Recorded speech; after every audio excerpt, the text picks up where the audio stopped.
Nandito naman po kami sa park mga kananays dahil nga po nabuboring ang aking mga anak dito sa bahay. At kung naalala nyo mga kananays na nagbabad ako kanina ng Pero manok. bago ang lahat mga kananays is Germadel Vlog and Rydell's Vlog. Hindi na nga po kami nakapag-video mga kananays sa aming biyahe. At before nga po pala kami pumunta ng park sa palaruan ng mga bata mga kananays ay may pupuntahan pa po kaming iba. Sa mga oras na to mga kananays ay hapon na at nagmamadali na rin po kaming pumunta dito. Bali dito nga muna kami pupunta sa Cebuana mga kananays. Kukunin lang po namin ang aming ayuday, cherries.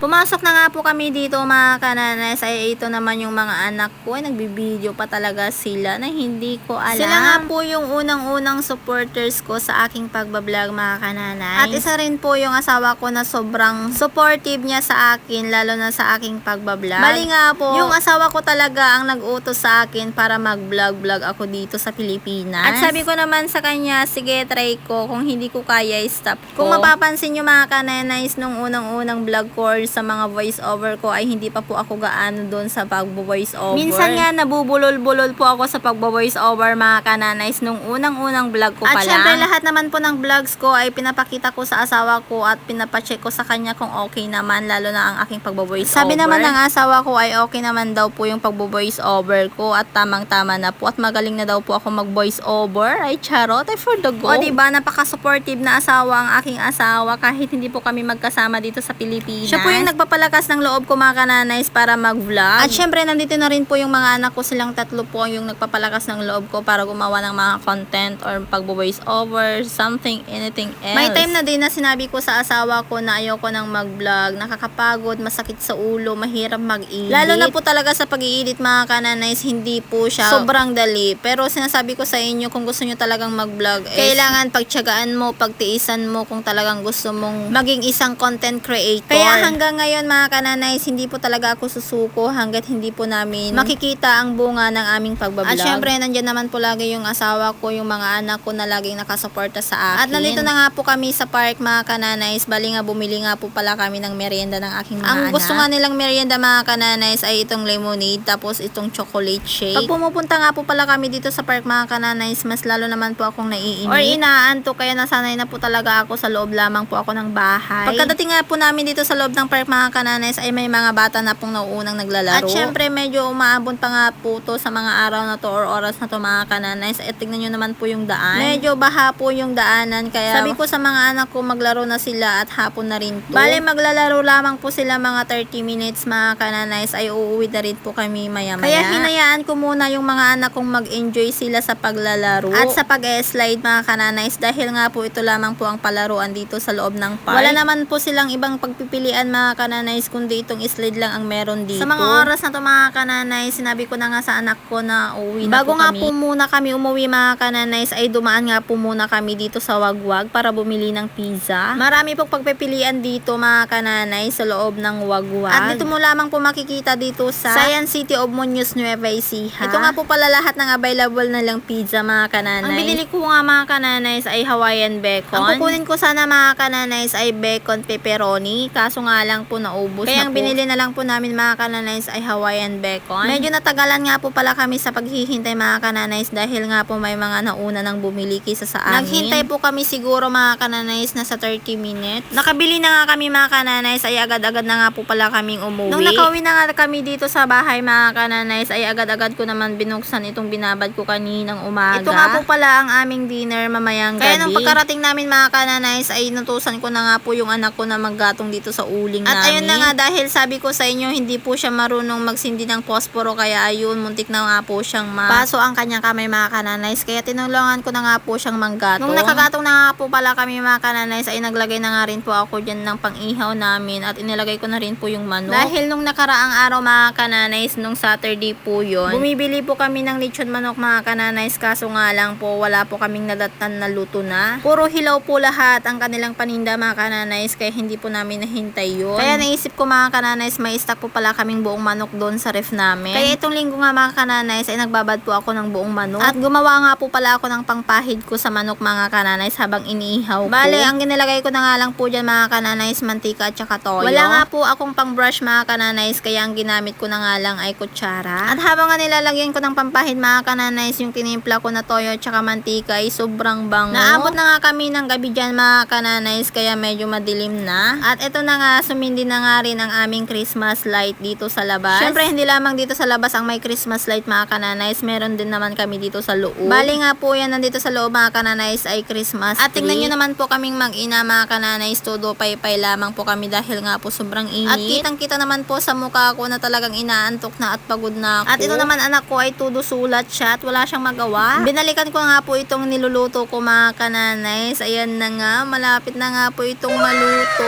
Ilang minutes na lang, kakain na kami. At tingnan nyo naman po yung style ng manok mga kananays. Kaya ito mga anak ko ay ginaya na nga nila. Hindi na nga po sila makapaghintay dahil sa mga oras na yan gabi na. Alas 7 na po ng gabi. Naluto na nga ang aming niluluto dito sa labas mga kananays. Kaya agad-agad ko naman po itong hinango. At syempre nakapagsandok na rin ang aking dalaga. At hindi po mawawala sa amin ang chicken inasal mga kananays pag ganito ang aming ulam. Hindi ko na nga sana hiwain mga kananays. Kaso nga lang mga anak ko sabi nila hiwain ko daw or chop-chopin. Kaso nga lang hindi ko na po siya chinap-chop at ganyan na nga lang po ang aking ginawa. Napakasimple lamang po ito gawin mga kananays. Kahit hindi ka po gumamit ng uling, kahit sa kawali mo lamang po siya ilitsyon mga kananays dahil naranasan ko na rin po maglitsyon noong hindi pa po ako nagbablog. Ito na nga, todo kain na nga ang aking mga anak mga kananays dahil nga po gutom na sila. At itong anak ko naman mga kananays ay hindi pa nga po siya nakontento sa nilagay niyang chicken oil sa kanyang pagkain kaya nagdagdag naman po siya. Natapos na nga po kaming kumain mga kananays ng dinner namin. After 1 hour ay medyo nagutom pa naman ang aming sikmura kaya ito yung binili naming pizza kanina doon sa Wagwag ay kakainin na nga po namin. O diba mga kananays, food is life.